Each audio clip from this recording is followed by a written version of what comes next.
Ubuntu instalatzeko, sartu Ubunturen CD-a ordenagailuaren CD unitatean. Bide batez, ordenagailua CD-tik abiaraztea lortu behar duzu. Ordenagailua Ubunturen CD-tik abiaraztean, hardwarearen detekzioa hasiko da. Prozesu honek denbora gehiago edo gutxiago iraun dezake hardwarearen arabera. Lehenengo horri honetan, hizkuntza aukera daiteke, gure kasuan, euskara. Instalatu gabe Ubuntu probatzeko, probatu Ubuntu saka daiteke. Ubuntu instalatzeko berriz, instalatu Ubuntu sakatuko dugu. Ubuntu instalatzeko ordenagailuak diskoan gutxienez 4,4 GB libre edukitzeaz gain, internetera konektatuta egon behar du. Bi baldintza horiek betetzen direla ziurtatu ondoren, jarraitu sakatu. Ubuntu non instalatu aukeratu behar dugu orain. Uztu diskoa eta instalatu Ubuntu aukeratuz gero, disko gogorra ezabatu eta bertan instalatuko da Ubuntu. Disko gogorra beste sistema eragile batekin partekatu nahi izanez gero, beste aukera bat sakatu beharko litzateke. Nire kasuan, Ubuntu instalatzeko 5 gigatako disko partizioa aurretik eginda daukadanez, lehenengo aukeratu eta jarraitu sakatuko dut. Momentu honetan, instalatu sakatu.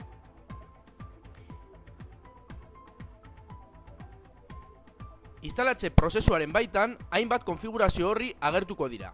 Sistema era egokian konfiguratzearen. Lehenengo konfigurazio horri honetan, herrialdea aukeratu behar da, beste gauzen artean, erlojua finkatzeko. Madrid, balio lehenetzea dagoen moduan utzi eta jarraitu sakatu. Teklatuaren diseinua aukeratzeko horri honetan, Spanish balio lehenetzea dagoen moduan utzi eta jarraitu sakatu. Erabiltzaile bat sortzeko horri honetan, erdi administratzailea izango den erabiltzailearen izena, erabiltzaile izena eta pasahitza finkatuko ditugu. Erdi administratzaile hau ezinbestekoa izango da aplikazioak instalatzearen moduko administrazio lanak egiteko.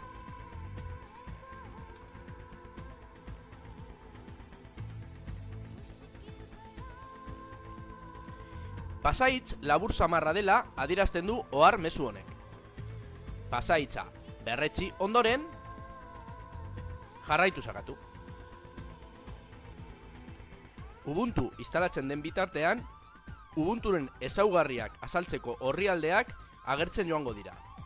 Instalazio abiadura, hardwarea eta interneten konexioaren araberakoa izango da. Ubuntu instalatu ondoren, ordenagailua berrabierazi behar da. Horretarako, berrabierazi orain sakatu. Ordenagailuaren CD unitatea zabaltzean, atera Ubunturen CD-a eta enter sakatu.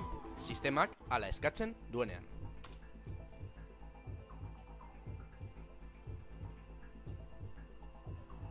Ubuntu abiaraztean, instalatze prozesuaren baitan sortutako erabiltzailearen pasahitza sartu behar da sistema zabaltzearen.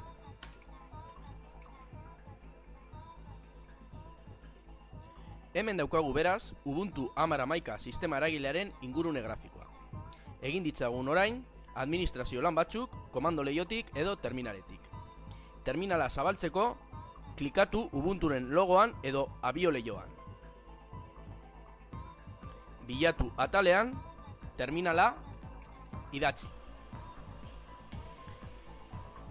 Terminala topatu ondoren, gainean klikatu ura zabaltzeko.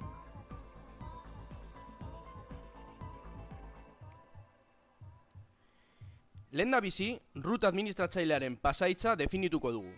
Horretarako, idatzi honako komando hau. Sudo pass wd root eta enter sakatu.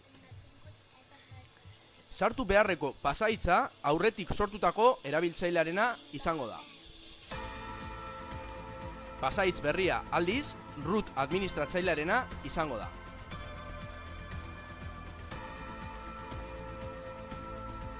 Pasahitz hori birritan sartu behar da. Administratzaile izateko idatzi honako komando hau. SU.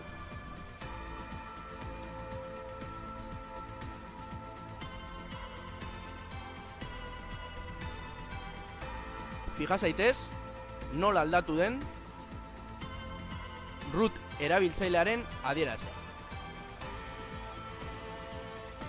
Bukatzeko, root administratzaile leihotik sistema eragilea eguneratuko dugu.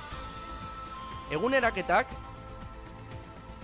ingurune grafikotik ere egin daitezke, baina terminaletik azkarrako egingo dira, ez baita grafikorik kargatu behar. Ubuntu eguneratzeko idatzi honako bi komando hauek. apt-get update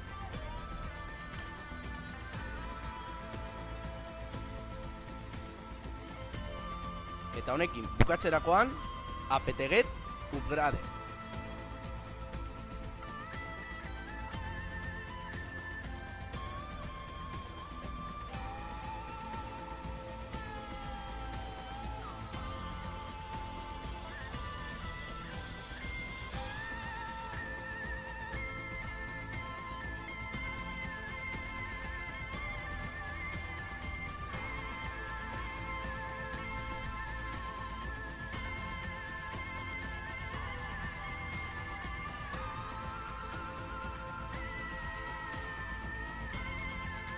Bai, sakatu ondoren, instalatu beharreko pakete guztiak instalatuko dira.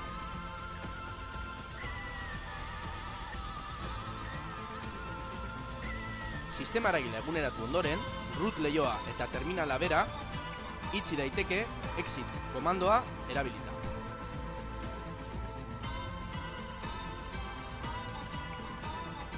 Azter dezagun eguneraketa kudeatzailea eguneraketaren bat falta den aztertzen. Bueno, hemen agertzen diren eguneraketak instala daitezke, instalatu eguneraketak erabilita.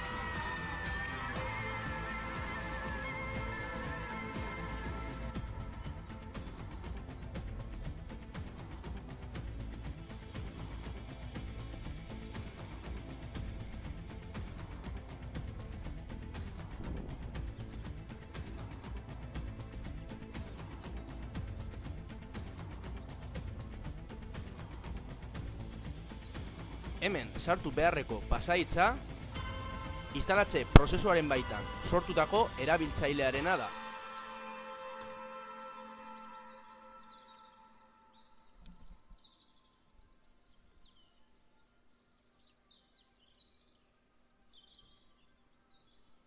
Ubuntu sistema eragilea prest daukagu erabiltzen hasteko.